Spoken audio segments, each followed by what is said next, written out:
Siang, kembali lagi dengan saya Liskawati.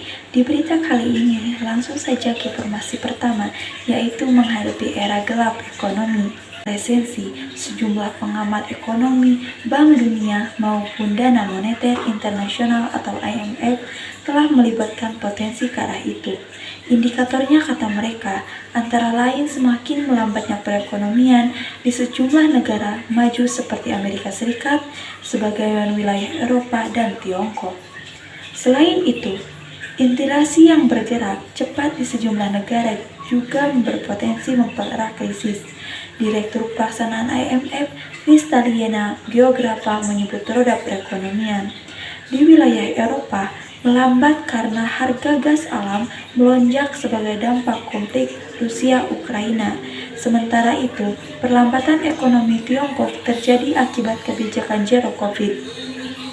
IMF memprediksi sekitar sepertiga dari ekonomi dunia akan mengalami korelasi, setidaknya 2 kuartal berturut-turut tahun ini dan tahun depan.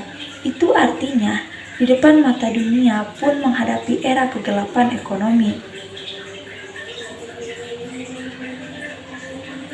Menteri Keuangan Sri Mulyani juga menyampaikan hal yang kurang lebih senada. Dia menyebut krisis pangan akan menghampiri dunia dalam kurun waktu 8-12 bulan ke depan. Kondisi itu, kata dia, dipererat dengan ketersediaan pasokan pupuk sebagai dampak konflik Rusia-Ukraina.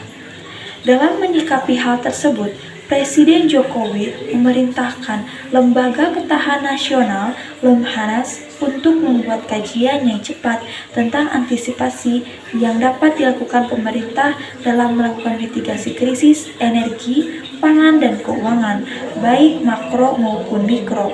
Gubernur Lemhanas Andi Wijayanto dalam konsen YouTube Sekretariat Presiden mengatakan Presiden mendorong lembaga untuk fokus melakukan kajian dalam ilmu hal itu. Pemerintah memang harus punya cetak biru untuk menginspirasi krisis sehingga dapat mengambil sejumlah langkah yang tepat. Berbeda hal ketika pandemi COVID-19. Di saat itu, seluruh negara tidak siap. Kali ini, sejumlah lembaga internasional maupun para pakar telah memberi warning tentang ancaman resesi global. Peringatan ini tentu harus ditindaklanjuti dengan menyikapkan sejumlah langkah strategi yang melibatkan sejumlah instansi atau lembaga terkait. Selain itu, membuat kajian untuk memitigasi risiko di tengah ketidakpastian ini. Langkah lain yang diperlukan ialah meningkatkan kolaborasi baik di tingkat nasional maupun global. Seperti halnya saat pandemi, tidak ada satupun negara yang bisa menghindari dari situasi sulit itu. Apalagi di era inflasi dan suku bunga tinggi seperti sekarang ini, tentu dibutuhkan adanya kerjasama di antara negara-negara lain. Sikap egois akan menggugurkan semua upaya keluar dari kondisi yang oleh para pengamat disebut sebagai perfect long storm. Di dalam negeri, seluruh elemen bangsa juga harus merapatkan barisan, apalagi antisipasi pemerintah. Tidak boleh ada ego seputar baik di antara kementerian atau lembaga maupun pemerintah daerah.